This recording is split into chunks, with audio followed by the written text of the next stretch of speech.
So number 7 says, if the integral from a to b of f of x dx is this here, right, then find this weird thing.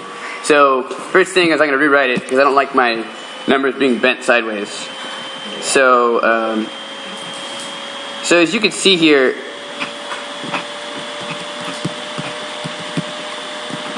what do I have to do here? What does it look like I need to do in this case here? You see here how f of x plus 3 both have an integral? So I'm going to just basically distribute the limit of integration to both.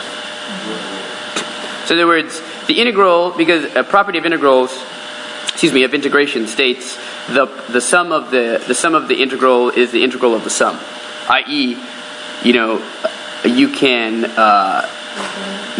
separate out the integral and you would get the same answer. So in other words, the integral, for example, the integral from 2 to 4 of x squared plus 2 dx, right, is the same thing as the integral from 2 to 4 of x squared dx plus the integral from 2 to 4 of 2 dx here. So all I'm doing is I'm separating out. It's actually kind of cool if you think about it. If you separate out the functions, you get the same thing as if you were to add the functions out. It's actually a pretty cool property. So, it looks kind of like the distributive property of integration, but that's not what it is. It's just the summative property of integration.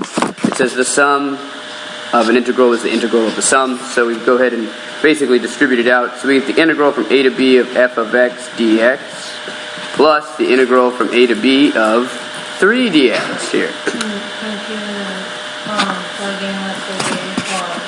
Yeah, the first part is obvious because that's given, right?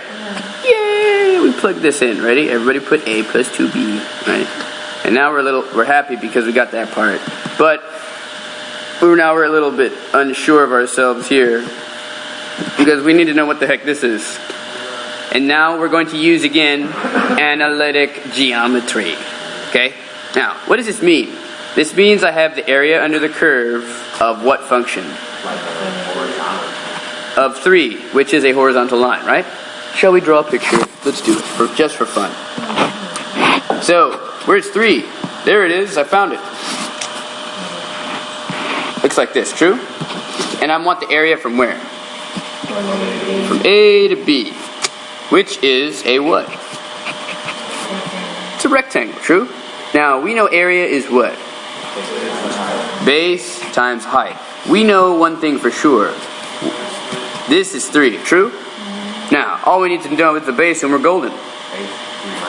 The base is b minus a. Wait, hold up. This is b minus a, but hold up. Is anyone confused on that part? Because, let me throw in some numbers. Hold up. What if this was like 4 and this was 9? How would you find this distance? If you do 9 minus 4, right? If this is 9, you take out 4, you're left with the difference between the two, which is the distance between the two, right? So abstractly, it is b minus a. So the area is what? 3 times b minus a, which is 3b minus 3a, true? So now we go back here, and now we change our sad face to a happy face, because we know what to put here. We put what? 3b minus 3a, true? Now what do? We just add like terms, and what do we get? That's going to be 5b minus 2a, and then what's the answer? It is D, right? Clearly.